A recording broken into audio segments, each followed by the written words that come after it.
बिस्मिल्लाहिर्रहमानिर्रहीम, अस्सलाम वालेकुम। खेलों की खबरों पर तबसरों और तजियों से स्कोर के एक और प्रोग्राम के साथ सैयद याह्या हुसैनी आपकी खिदमत में हाजिर है। पाकिस्तान क्रिकेट टीम का नया चीफ सेलेक्टर कौन होगा, अभी फ़िलहाल इसका थोड़ा इंतज़ार है, लेकिन पाकिस्तान क्रिकेट बोर्ड की मैनेजमेंट कमेटी के सरबराह नजम अजीज़ सेठी ने पाकिस्तान क्रिकेट बोर्ड की सिलेक्शन कमेटी के नए सरबराह के नाम का ऐलान कर दिया है। I am pleased to appoint Haroon Rashid as the chief selector. तो इसका जाहिर है आप लोग इसके ऊपर बड़ी देर से स्पेकुलेशन चल रही थी। जी हाँ, तो मैं कह रहा हूँ I am pleased to announce that Haroon Rashid साहब, जिनके साथ मैंने काफ़ी साल काम भी किया है, उनको मैंने अपॉइंट किया as chief selector going forward. और अब जाहिर है आप लोगों के पास बहुत से सवाल होंगे। मैंने इसलिए ये अनाउंसमेंट की है बिकॉज बहुत सी स्पेकुलेशन चल रही थी, बहुत स्पेकुलेशन चल रही थी। कोई कह रहा था फलाना आ रहा है, कोई कह रहा था फलाना आ रहा है, और हर कैंडिडेट जो है वो प्रमोशंस हो रही थी। तो मैंने कहा इसको ख़त्म करना चाहिए। और हालांकि अभी वक्त था हमारे पास, बट फिर क्योंकि आप लोगों की वजह से बड़ा प्रेशर था कि जी बताएं बताएं बताएं, तो फिर मैंने कहा ठीक है। तो दैट इज़ दी सिचुएशन। अभी तो चीफ सेलेक्टर अपॉइंट हुआ है, अभी हम आराम से देख के कंसल्ट करके बाकी लोगों को इंक्लूड करेंगे। तो नजम अजीज सेठी ने पाकिस्तान क्रिकेट बोर्ड की सिलेक्शन कमेटी के सरबराह के नाम का ऐलान करते ही उन तमाम क़यास आराइयों, उन तमाम अफवाहों को ख़त्म कर दिया जिसके मुताबिक पाकिस्तान क्रिकेट टीम के नए चीफ सेलेक्टर इंज़मामुल हक हो सकते थे, साबिक़ कप्तान विकेट कीपर मोइन खान हो सकते थे, साबिक़ टेस्ट कप्तान विकेट कीपर राशिद लतीफ़ हो सकते थे, और जितने मुँह उतनी बातें, और हर रोज़ एक नया नाम सामने आ रहा था। नजम अजीज सेठी से प्रेस कॉन्फ्रेंस में एक सवाल ये भी हुआ कि हारून रशीद साहब तो मैनेजमेंट कमेटी के सरबराह हैं, तो क्या ये कॉन्फ्लिक्ट ऑफ इंटरेस्ट नहीं होगा? तो उस पर नजम अजीज सेठी साहब का कहना था कि जैसे ही हारून रशीद साहब चीफ सेलेक्टर तैनात हुए हैं वो मैनेजमेंट कमेटी से मुस्ताफ़ी हो जाएंगे। वो भी इंटरिम कमेटी की आपकी मैनेजमेंट कमेटी है, उसी के मेंबर थे, अब फिर वो हारून रशीद भी मेंबर है, तो ये कन्फ्लिक्ट ऑफ इंटरेस्ट नहीं है हारून रशीद का? जी, हारून रशीद साहब has today resigned from the management committee. ये साल बड़ा अहम है क्योंकि इस साल भारत आईसीसी वर्ल्ड कप 2023 की मेज़बानी करेगा, और हारून रशीद जो पहली बार पाकिस्तान क्रिकेट बोर्ड में कोई ज़िम्मेदारी अदा नहीं कर रहे, इससे पहले भी मुख्तलिफ़ ओहदों पर पाकिस्तान क्रिकेट बोर्ड के लिए ज़िम्मेदारियां अदा करते रहे हैं। तो अब देखना यह है कि इस नए चैलेंज को, इस नए टास्क को वो किस तरह फुलफ़िल करते हैं। आज गुफ्तगू के लिए हमारे साथ मौजूद है पाकिस्तान क्रिकेट बोर्ड की सिलेक्शन कमेटी के सरबराह, पाकिस्तान के लिए 1977 से 1983 के अरसे में 23 टेस्ट 12 एक रोज़ा मैच खेलने वाले हारून रशीद साहब वीडियो लिंक पर खुशामदीद कहेंगे हारून रशीद साहब आपको। और हारून रशीद साहब, पहला सवाल मैं आपसे ये करना चाहूँगा कि आपके जो दोस्त हैं, आपके जो खैर ख्वाह हैं, वो आपके सिलेक्शन के ऊपर अंगुश्ते बदंदा हैं, हैरान हैं, परेशान हैं, और वो ये जानना चाहते हैं कि हारून रशीद साहब के पास ऐसी क्या गीदड़ सिंगी है कि हर बार हारून रशीद साहब जो है वो क्रिकेट बोर्ड में कोई ना कोई सीट हासिल कर ही लेते हैं। अस्सलाम वालेकुम। सबसे पहले तो आपका शुक्रिया, आपने मुझे अपने प्रोग्राम में बुलाया। मैं ये फील करता हूँ कि इस चीज़ के ऊपर मैं क्या जवाब दूँ आपको। आई थिंक इतना अरसा हो गया है मैंने पाकिस्तान क्रिकेट बोर्ड के लिए मुख्तलिफ ओहदों पर काम किया और उसके रिजल्ट्स भी दिए। सो ऑब्वियसली हर एक की अपनी अपनी राय है, आरा है, उसके हिसाब से जिस तरह बात करना चाहते हैं वो करें। लेकिन मैं तो शुक्रिया अदा करना चाहूँगा नजम सेठी साहब का भी, जिन्होंने मुझे बहुत ही इंपॉर्टेंट टास्क दिया। इससे पहले भी मैंने बहुत ज़्यादा इस किस्म के काम किए, जूनियर सिलेक्शन कमेटी में भी और सीनियर सिलेक्शन कमेटी में भी। मुझे अभी तक तो अनाउंसमेंट की हुई है, अभी तक मुझे पॉलिसी गाइडलाइंस या अभी तक चेयरमैन साहब के साथ मेरी एज सच कोई तफसीली मुलाकात नहीं हुई है, तो मैं इसके ऊपर ज़्यादा कमेंट नहीं कर सकता। बाकी जो हर एक की राय है उनका अपना हक है, जिस तरीके से वो कहना चाहते हैं वो कहें, मुझे इस पर तो कोई एतराज़ नहीं। एक आम तासुर ये हारून रशीद साहब आपके बारे में कि आप ज़्यादा तसादुम की तरफ नहीं जाते, अपने काम से काम रखते हैं, और आप जो हैं वो खामोशी से अपना काम करने पर जो है वो ज़्यादा फोकस रखते हैं, और शायद यही वजह है कि आप जो हैं वो नजम अजीज सेठी साहब की गुड बुक में। देखिए, ये मैं तो अपने पॉइंट ऑफ व्यू से तो कुछ नहीं कह सकता, इसलिए कि जो भी मेरे बॉसेस रहे हैं उनको पता है कि मैं किस अंदाज में काम करता हूँ। एक पब्लिक परसेप्शन जो बन जाती है वो बना लेते हैं, लेकिन जहाँ तक मैं ये फील करता हूँ कि मैं जितना भी ऑनेस्टी के साथ और सिंसेरिटी के साथ काम करूं और इनफैक्ट अपने बॉसेस को मैं वो सारी चीज़ें जो है प्लसेस और माइनसेस बताता हूं और उसके बाद मैं अपना काम करता हूं। ऑब्वियसली मेरी हमेशा से ये अप्रोच रही है कि मैं बहुत ज़्यादा, आपने देखा होगा कि मैं मीडिया पे भी बहुत ज़्यादा नहीं आता, मैं बहुत ज़्यादा अपनी चीज़ें जो है पेश पे नहीं करता। हालांकि अगर आप उठाकर देखें तो जब से मैंने पाकिस्तान क्रिकेट बोर्ड के लिए काम किया है तो उसमें बहुत सारी आउटस्टैंडिंग अचीवमेंट्स हैं जिसका मैं इतना ज़्यादा बोस्ट नहीं करता। सो एनीवे, ये हर एक का अपना वो है। ये तो हमारे बॉसेस अगर वो समझते हैं कि मैं उनकी मुताबिक, जैसे कि वो उन्होंने अपनी गाइडलाइंस वो दी भी होती है पॉलिसी, क्योंकि जब आप किसी ऑर्गेनाइजेशन में काम करते हैं तो आप किसी पॉलिसी गाइडलाइंस के तहत उस ऑर्गेनाइजेशन की उसके मुताबिक उसके अंदर रहते हुए काम करते हैं। चेयरमैन की अपनी अलग उनकी अथॉरिटीज़ होती हैं, चीफ सेलेक्टर की अपनी होती हैं, हेड कोच की अलग होती हैं, कैप्टन की अलग होती हैं। तो इसी मुनासबत से सामने रखते हुए मेरी कोशिश यही होती है कि कोऑर्डिनेटेड एफर्ट हो, क्योंकि मैं ये फील करता हूँ कि जब तक टीम एफर्ट नहीं होंगे उस वक्त तक आपके रिजल्ट्स नहीं आएंगे। अननेसेसरी बिकरिंग होती है, आप एक दूसरे से लड़के मीटिंगों से उठ के चले जाते हैं, इस तरह की चीज़ें होती हैं। तो मेरी ज़्यादातर कोशिश यही थी कि वहीं बैठकर अपने पॉइंट ऑफ व्यू पेश करें, दूसरे का पॉइंट ऑफ व्यू लें, जो अच्छे पॉइंट्स से निकल के एक अच्छा रिजल्ट निकलता है उसको लेकर आगे चलें। ठीक हो गया हारून रशीद साहब, लेकिन मैं ज़ाती तौर पर आपसे ये जानना चाहूँगा कि क्रिकेट बोर्ड में ये आपकी पहली इनिंग नहीं है। आप डायरेक्टर डोमेस्टिक रहे, आप सिलेक्शन कमेटी के सरबराह रहे, आप पाकिस्तान क्रिकेट बोर्ड की मुख्तलिफ़ कमेटियों को माजी में हेड कर चुके हैं, तो आपको नहीं लगता कि थोड़ा चैलेंजिंग टास्क है? और माजी में भी आप चीफ सेलेक्टर रहे हैं, माजी में भी आपने फ़ैसले किए हैं, तो इस बार क्या नया करेंगे आप? देखिए, ये इसमें सबसे बड़ी इंपॉर्टेंट चीज़ है, इसमें तो कोई शक नहीं है कि ये चैलेंजिंग टास्क होता है। इसमें आपको बहुत ज़्यादा चैलेंजेस होते हैं, क्योंकि इस वक्त पाकिस्तान में क्रिकेट एक पैशन है। हर बंदा जो है ना वो क्रिकेट का एक्सपर्ट है, चाहे वो मीडिया में बैठे हुए हों, चाहे वो आम सड़क पे चलने वाले लोग हों, वेंडर्स हों। मैं जितना भी कहीं जाता हूं तो वो अपनी अपनी ज़रूर आरा पेश कर देंगे, जी इसको खिलाएं या इसको नहीं खिलाना चाहिए था या फलाने को टीम में होना चाहिए था। तो हर एक की जो अपनी अपनी एक राय उन्होंने बनाई हुई होती है, उसके मुताबिक वो समझते हैं कि हम भी क्रिकेट एक्सपर्ट है और हम जो कहते हैं वो ठीक कह रहे हैं।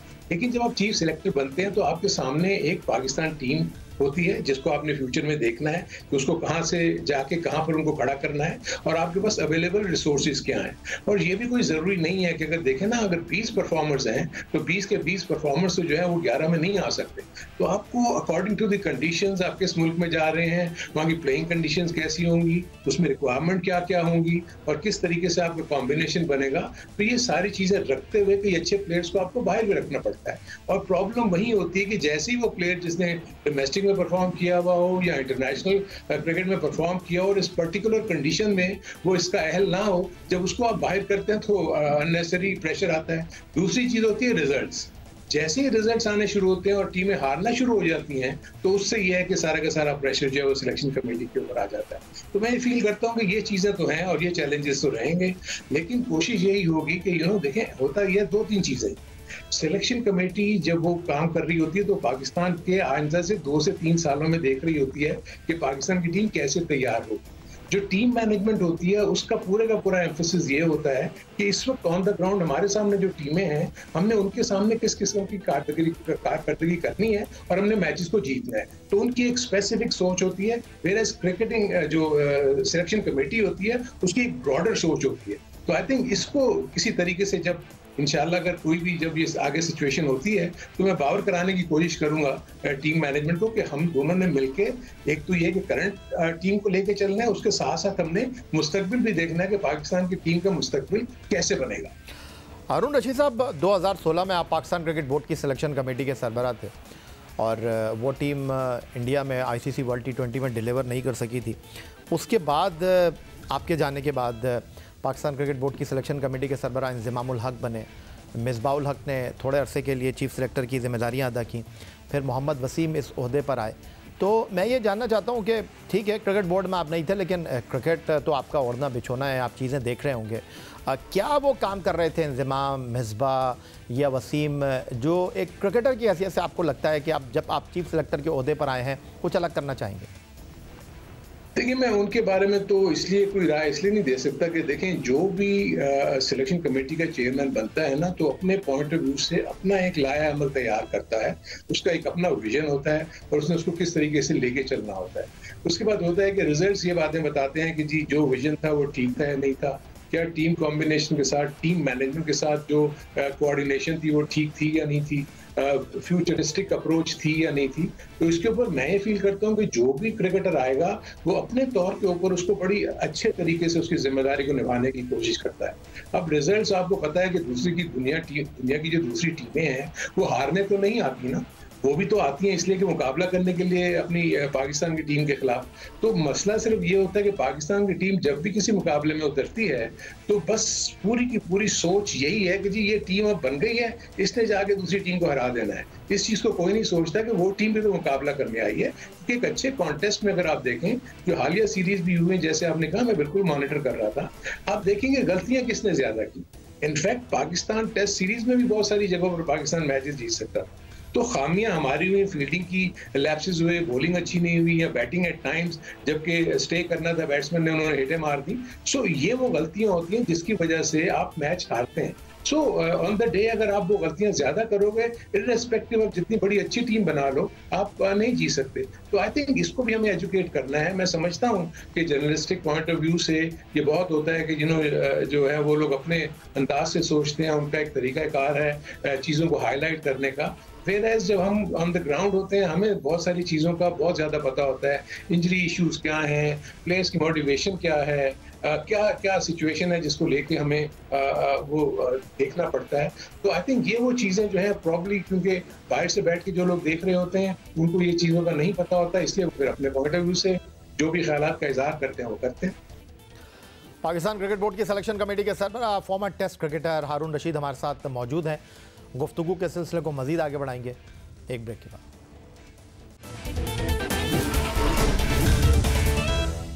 तो हारून रशीद साहब, मैं आपसे ये जानना चाहूँगा कि आपने शाहिद आफरीदी के साथ काम किया इसी क्रिकेट बोर्ड के अंडर अम्ब्रेला, और शाहिद आफरीदी साहब ने जो है वो सिर्फ सिलेक्शन नहीं की बल्कि 11 रुकनी टीम में भी वो जनाब अपना किरदार अदा कर रहे थे। तो आपने जिस तरह कहा कि अभी आप अपॉइंट हुए हैं, चेयरमैन से बात करेंगे, SOPs पर बात करेंगे, तो क्या आप ये ख्वाहिश रखते हैं कि जो इख्तियारात शाहिद आफरीदी साहब को दिए गए थे, क्योंकि हमारे पास होता ही है कि जी चीफ़ सेलेक्टर जो है वो डमी चीफ़ सेलेक्टर है, क्योंकि वो सिर्फ स्क्वाड अनाउंस करने के बाद साइड में हो जाता है, फिर टीम कुछ और खेल रही होती है, उस पर लोग सवालात उठाते हैं।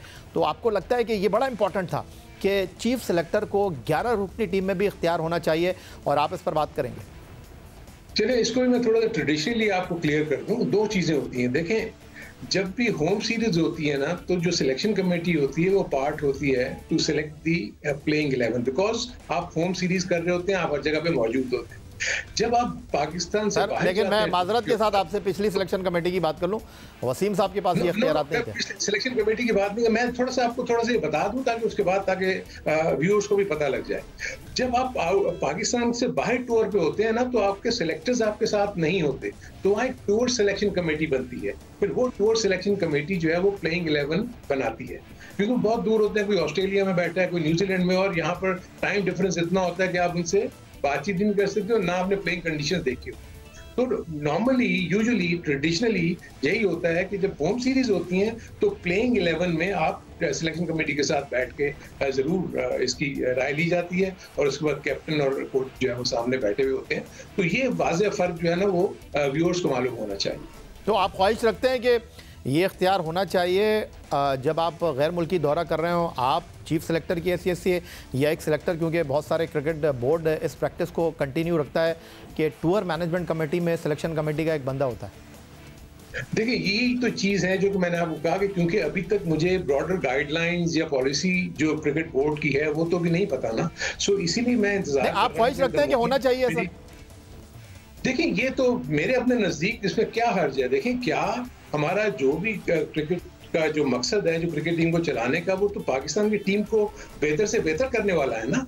होता यह है कि जो क्रिकेट की टीम मैनेजमेंट होती है वो बहुत क्लोज होती है प्लेयर से, उनकी फिटनेस को, उनकी फॉर्म को, उनकी चीज़ों को वो डे इन डे आउट देखते हैं। तो बाहर से बैठ के सिलेक्शन कमेटी फील करती है कि जी ये प्लेयर्स हैं जो हम समझते हैं कि उनको टीम में होना चाहिए। जब उनसे बैठ के आप बात करते हैं तो उसके अपने रीजंस देते हैं।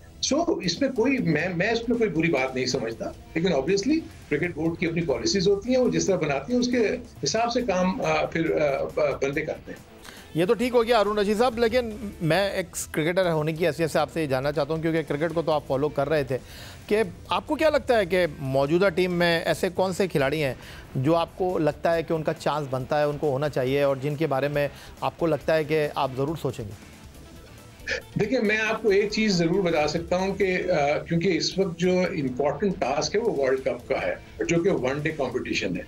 सो आपके पास एटलीस्ट 24 से लेकर 30 खिलाड़ियों का एक ऐसा पूल होना चाहिए जो अब से तैयार हो जाना चाहिए, और वही जो है आगे जाकर पाकिस्तान की टीम की नुमाइंदगी करे वर्ल्ड कप में।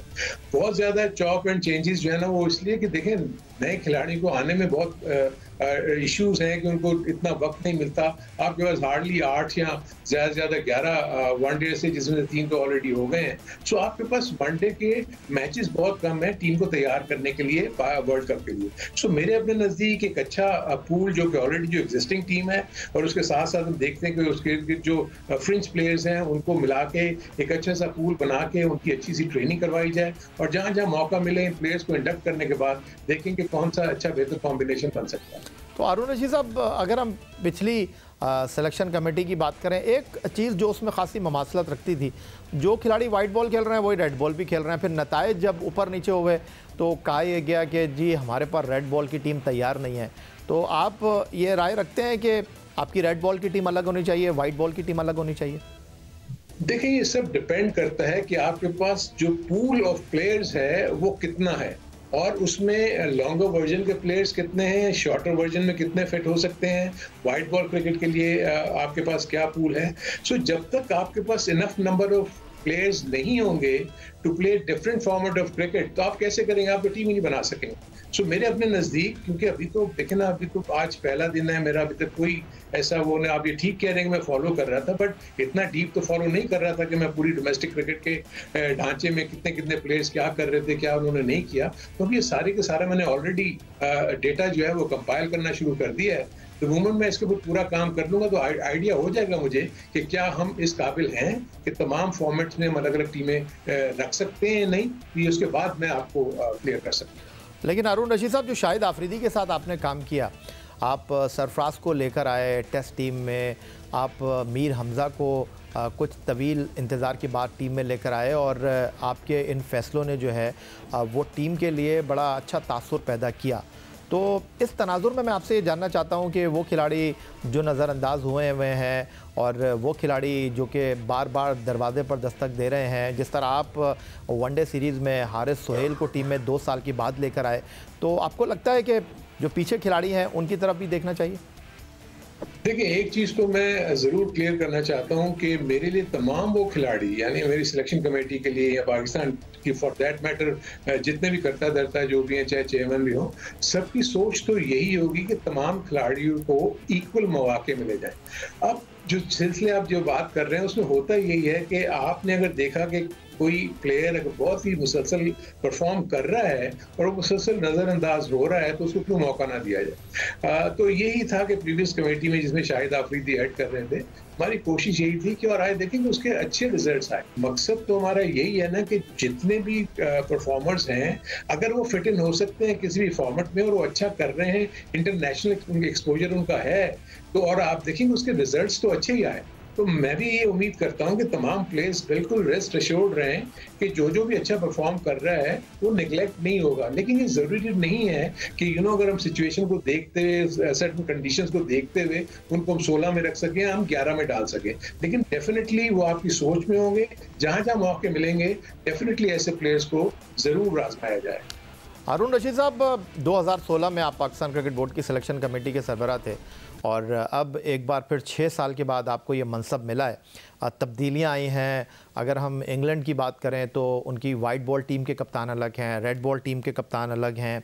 फिर पड़ोसी मुल्क भारत की बात करें तो वहाँ पर भी कुछ ऐसा ही मामला है। तो अब पाकिस्तान क्रिकेट में भी यही हवा चल रही है कि जी 3 फॉर्मेट के 3 कप्तान होने चाहिए एक टेस्ट क्रिकेटर होने की हैसियत से, और बतौर चीफ सिलेक्टर आप इस पर क्या राय रखते हैं?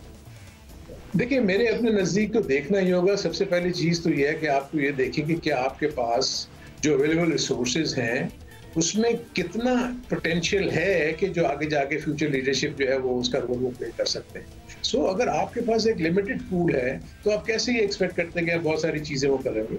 लेकिन इस चीज को देखते हुए कि अगर जहाँ जरूरी बनता है, क्योंकि बहुत ज्यादा प्रेशर जो है टाइम्स सबके ऊपर आ जाता है, इसको हम जरा थोड़ा सा देखेंगे और आगे चल के अब तक हम कोई चीज मनसब संभालेंगे नहीं तो हमें आइडिया नहीं होगा। मैं ये जानना चाह रहा हूँ हारून रशीद साहब, क्योंकि एक आम तासुर यही है कि मौजूदा क्रिकेट बोर्ड ये ख्वाहिश रखता है कि 3 फॉर्मेट के 3 कप्तान होने चाहिए, या कम से कम वाइट बॉल का अलग कप्तान होना चाहिए, रेड बॉल का अलग कप्तान होना चाहिए। तो ऐसी सिचुएशन में मैं आपको बताऊं कि अभी देखें ना, ये फिर भी प्री मेच्योर है ना। मैंने यही कहा कि अभी तक तो हमारी कोई ऐसी चीज जो है ना डिस्कशन में आई ना कुछ। जब तक मैं कोई एक प्रीलिमिनरी मीटिंग नहीं कर लूंगा, एक इनिशियल मीटिंग मेरी नहीं होगी चेयरमैन से, तो बहुत सारी चीजें जो है ना वो सिर्फ अफवाह का ही शिकार रहेंगी। ऑब्वियसली लोग स्पेकुलेट करते रहेंगे, वो करते रहे, लेकिन मेरे अपने नजदीक जब तक मैं पूरी एक अच्छी मीटिंग नहीं कर लेता चेयरमैन साहब से, उसके बाद तक मैं कोई चीज कॉमेंट कर नहीं। ठीक, आप वजह फरमा रहे हैं, लेकिन अगर ये होता है ऐसा मुस्तकबिल करीब में, तो एज ए चीफ सेलेक्टर आपके लिए डील करना आसान होगा या चैलेंज होगा? नहीं, आई थिंक देखें, फिर तो ये है कि हर एक को अपनी रिस्पॉन्सिबिलिटी को समझ के ही मुझसे डील करेंगे ना सिलेक्शन कमेटी, और फिर वो सारी की सारी टीम, सारे के सारे जो भी अगर डिफरेंट, एक्चुअली ये सिर्फ हमारे मुल्क में तो नहीं, बाहर के मुल्कों में तो इसको अपनाना शुरू कर दिया। वहाँ के डिफरेंट फॉर्मेट के डिफरेंट कैप्टन हैं। सो अगर वही इंटरनेशनल फोरम पे वो चीज़ इस्तेमाल हो रही है, तो अगर डोमेस्टिक क्रिकेट में या पाकिस्तान की क्रिकेट में भी वो चीज़ का इंट्रोडक्शन हो सकता है, तो उसमें तो कोई नई चीज़ तो नहीं होगी। ये चीज़ तो वही होगी कि जो इंटरनेशनली इम्प्लीमेंट हो रही है। अच्छा, हारून रशीद साहब, चेयरमैन क्रिकेट बोर्ड नजम अजीज सेठी साहब कहते हैं कि जो हमारे फॉर्मर क्रिकेटर्स हैं उनके बड़े मसाइल हैं। अगर उनको कोच आप बनाते हैं तो दोस्ती यारी का कल्चर है, पसंद नापसंद का मामला है। तो आप एज ए चीफ सेलेक्टर इस बात से इत्तेफाक करते हैं कि अपने कोच से डील करना थोड़ा टिपिकल होता है, या गैर मुल्की कोच को समझाना आसान होता है? देखिए, ये भी मैं समझता हूँ कि परसेप्शन है। होता क्या है, देखिए, अगर आपने किसी के साथ काम किया हुआ हो और उसकी सक्सेस स्टोरीज हो, अगर आप उठा के देखेंगे तो अगर जैसे कि मैं देखता हूँ कि नजम सेठी साहब का बहुत ज्यादा इंसार जो है वो फॉरेन कोचेस पे है, तो उसकी एक रीजन है, क्योंकि जब उन्होंने मिकी आर्थर को जब अपॉइंट किया तो उसके बाद आप सीरीज और उसकी कामयाबी भी तो देखें। यानी द थिंग इसके 7 नए प्लेयर्स चैंपियंस ट्रॉफी में जाते हैं जिनका डेब्यू होता है वहां पर, और वो आप चैंपियंस ट्रॉफी जीत लेते हैं। उसके बाद अब नंबर 1 पोजीशन पे आते हैं टेस्ट मैच की। So obviously as a head अगर मैं वहाँ बैठा हुआ हूँ और मुझे कोई चीज अच्छी डिलीवर करके दे रहा है, तो मैं क्यों नहीं उसके लिए जाऊंगा। सो मेरे अपने नजदीक आप अच्छी टीम लाने के लिए कोशिश ही करते हैं कि उन लोगों को जिन्होंने अच्छा काम किया हुआ है मेरे साथ, अपने साथ मिला कर चलें। सो आई थिंक इसमें कोई हर्ज भी नहीं है। जहां तक देखें, आप पाकिस्तानी क्रिकेटर्स की बात करते हैं, हर एक को मौका मिला, हर एक को मौके मिलते रहते हैं। अब आपने खुद ही कहा 6 साल के बाद अगर मैं दोबारा वापस आया, तो इसी तरह और बहुत सारे क्रिकेटर्स जो कोचेस के फराइज अंजाम दे रहे हैं, किसी और स्टेज पे जाके उनका इस्तेमाल हो सकता है, उनको दूसरी जगह भी उनके लिए है जहाँ पर वो इस्तेमाल हो सकते हैं। सो मेरे अपने नजदीक ये हर एक की अपनी राय है, सोच है, उसके मुताबिक वो चलते हैं। और जाते जाते हारून रशीद साहब ये बता दीजिए कि जो हम बात करते हैं रोटेशन पॉलिसी की, और हालिया अरसे में आपने देखा होगा कि बड़े इवेंट में हमारी टीम को फिटनेस मसाइल का खासा सामना करना पड़ा है। तो आपके पास अभी 10 महीने हैं, इस साल के आखिर में भारत आईसीसी वर्ल्ड कप की मेज़बानी करेगा, तो ये चीज़ आपके भी नज़र में होगी कि प्लेयर तो आपके पास बेहतरीन है, लेकिन होता यह है कि हम उनको हर फॉर्मेट में खिलाकर जो है उनको इतना थका देते हैं कि बड़े इवेंट से पहले उनके अंदर या तो एनर्जी नहीं रहती या वो फटीक का शिकार हो जाते हैं। तो ये चीज़ आपके जो है वो नॉलेज में है, इस चीज़ पर आप काम करेंगे कि जी वर्ल्ड कप से पहले अपने जो मेन प्लेयर हैं उनको कम से कम इस्तेमाल किया जाए ताकि वो तगड़े होकर वर्ल्ड कप खेलें? देखें, ये बहुत ही आपने बड़ा इंपॉर्टेंट सवाल किया है, और आई थिंक ये बहुत ज़रूरी भी है। देखिए, बहुत सारे इश्यूज आपको नहीं, तो पिछले 2 साल से पाकिस्तान नॉन स्टॉप क्रिकेट है, तो इसलिए जितना ज़्यादा आप प्लेयर्स के ऊपर बर्डन डालेंगे, उनकी मुसलसल अगर वो खेलते रहेंगे तीनों फॉर्मेट, तो जैसे कि आपने देखा कि इंजरीज के इशू हो जाते हैं। खुशकिस्मती ये से कि हमारे पास आगे सिर्फ 2 टेस्ट मैचेस हैं, बाकी सब वाइट बॉल क्रिकेट की आपकी फॉर्मेट है। सो इसीलिए जो भी मेरे जहन में प्लान्स हैं, जब तक अगर हेड कोच और जब कैप्टन सब सामने आएंगे, तो डेफिनेटली आपने जो ये बात की रोटेशन पॉलिसी, उसका रीजन ही यही है कि आपने बिफोर द वर्ल्ड कप अपने प्लेयर्स को फ्रेश रखना है। तो आपने उसको किस तरीके से इंटेलिजेंटली जो है उनका इस्तेमाल करना है, ये चीजें जो है वो फर्दर डिस्कस होंगी। और दूसरी चीज ये है कि एक और चीज जो मैं क्लियर करना चाहता हूँ, देखें, पाकिस्तान की टीम अगर खेलने जाएगी तो इस बात की कोई जमानत तो नहीं है कि वो हर मैच ही जीतेगी। अगर आप रोटेशन पॉलिसी में प्लेयर्स को अगर चेंज करेंगे तो हो सकता है आपको परफॉर्मेंस में उतार चढ़ाव नजर आए। तो इस चीज़ों के लिए मैं फील करता हूँ कि हम सबको तैयार रहना चाहिए। टीम अच्छा भी करेगी, जीतेगी भी, और अगर टीम बुरा करेगी तो हारेगी, इररिस्पेक्टिव कि उनके पास जितने भी अच्छे प्लेयर्स। लेकिन अरुण रशीद साहब, आपको जो चैलेंज है यहाँ पर वो ये है कि जो टीम के सर्टन प्लेयर हैं वो आराम नहीं करना चाहते। वो नहीं, ऐसा नहीं, यही वो इशू है। देखें, बहुत चीजें ऐसी होती हैं जब आप डिस्कस करते हैं, पॉइंट ऑफ व्यू समझाते हैं, तो बहुत सारी चीजें लोगों की समझ में भी आती हैं। तो मेरे अपने नजदीक इंशाल्लाह let the time come and then we'll decide how to proceed. बहुत शुक्रिया आपका। अरुण रशीद साहब हमारे साथ मौजूद थे, पाकिस्तान क्रिकेट बोर्ड की सिलेक्शन कमेटी के सरबरा, और अभी कह रहे हैं कि SOPs तय होने हैं, चेयरमैन क्रिकेट बोर्ड के साथ बैठेंगे, कुछ उनकी सुनेंगे, कुछ अपनी गुजारिशात उनके सामने रखेंगे, और कहते हैं कि इस बार पूरी कोशिश करेंगे कि इस साल वर्ल्ड कप का है तो डिलीवर करें, और साथ साथ ये भी कह रहे हैं कि किसी के लिए दरवाजे बंद नहीं हैं, जो परफॉर्म करेगा वो टीम का हिस्सा होगा। यही आज का हमारा ये प्रोग्राम था। ट्विटर पर आप मुझे फॉलो कर सकते हैं, और आप हमें ईमेल कर सकते हैं, अपनी राय से आगाह कर सकते हैं score@geo.tv पर। इस दुआ, इस उम्मीद, इस तवक्को के साथ कि पाकिस्तान में खेल और खिलाड़ी तरक्की करते रहें। सैयद यार हुसैनी को स्कोर की पूरी टीम के साथ अगले प्रोग्राम तक के लिए इजाज़त दीजिए। अल्लाह हाफ़िज़।